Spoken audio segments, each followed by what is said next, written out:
is no cure. But Mark's seizures are getting much worse. Both the brain cap scan and the cerebrospinal fluid tap show no trace whatsoever of any disease. No meningitis, encephalitis, no tumor. Migraine attacks, on the other hand, usually do start at puberty. They cease eventually around middle age. Dr. Stamler, Mark's only 15. There are certain symptoms here that make me believe that there may be some psychological aspects to his illness. He's always been such a happy, normal, and strong boy. Of course, he was extremely upset for a long time after his father's death. Mark had just turned 9 at the time. What I'm saying, Mrs. Douglas, is that when we add his mother's breakdown last year, and now his grandfather's illness... Oh, God. Why are you testing us so? I prayed for him so. Oh, Lord, I don't know how much longer I can hold on. Please, Mrs. Douglas, your prayers and your remarkable strength mean everything to your grandson right now. Whatever strength I have left, Doctor, comes from the Lord. There's a doctor I'm thinking about who specializes in cases where emotional or psychological aspects may contribute to a patient's physical illness. Her name is Ann Sills. She's an MD with a PhD in psychiatry. Dr. Sills, at one time, was a consultant here at this hospital. She was a medical hypnotist. Now she has a private practice. Mark's headaches are possibly being further complicated by a psychosomatic illness is perfectly acceptable to me. Dr. Stamler is one of the finest diagnosticians in the country. Excuse me. Yes, Mrs. Douglas. Well, I was wondering if perhaps it wouldn't be better if Mark waited outside in your reception room while we discuss. Mark, how old are you? 15, a month ago. You're in high school? Yes, 9th grade at John F. Kennedy High. Does it bother you at all to have me discuss your condition with your grandmother? No. I'm not a terminal case, am I? I believe your condition is just about as terminal as athlete's foot. Dr. Sills, can I ask you a question? Yes, Mark. Well, let's see how to put this. You're a psychiatrist, aren't you? Among other things. What do you mean? Well, Mark, I started my career as a medical doctor, an MD. But after a couple of years in practice, I discovered that I couldn't just simply concentrate on people's physical illnesses, prescribing drugs or surgery to cure my patients' bodies. I decided that the body and mind are one, not to be separated.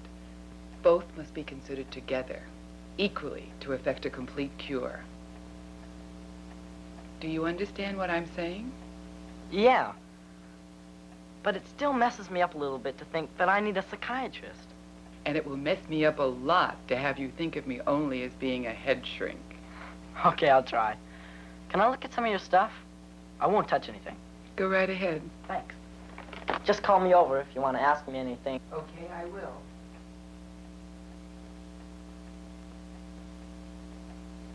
Now, as I started to say, Dr. Stamler is an excellent diagnostician.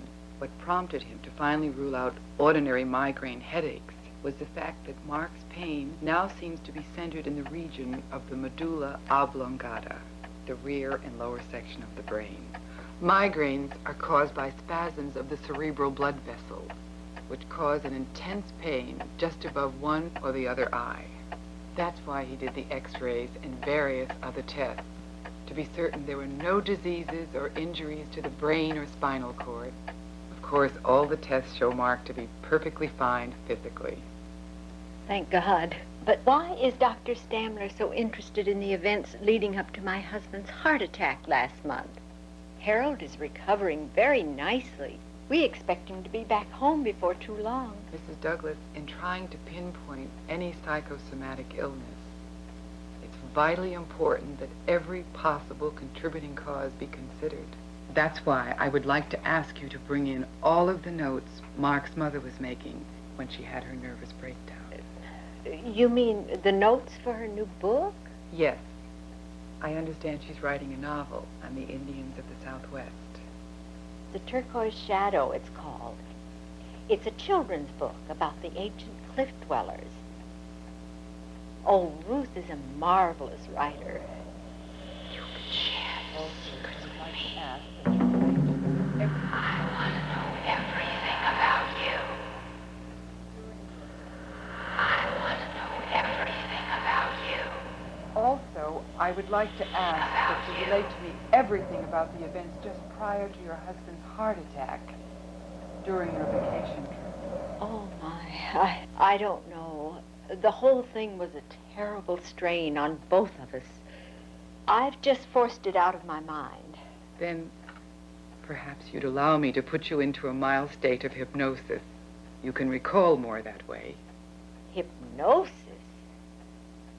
Oh, I don't know. You can share your secrets with me. I'm frightened of things like that. How did you learn to make these beautiful baskets? I don't think I could ever do it.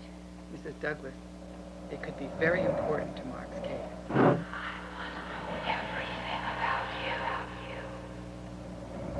The rear and lower section, ordinary migraine headache, was the fact that Mark's pain seems to now be centered in the medulla. How did you learn to make these beautiful baskets?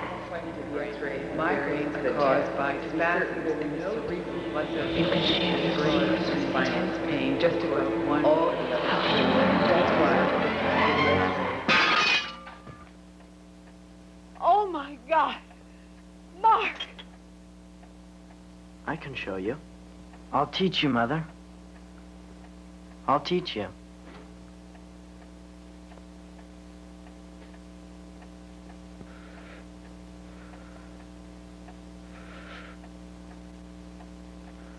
Grandma, you're still alive.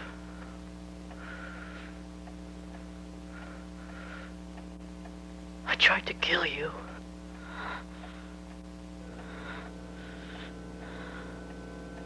Oh, God.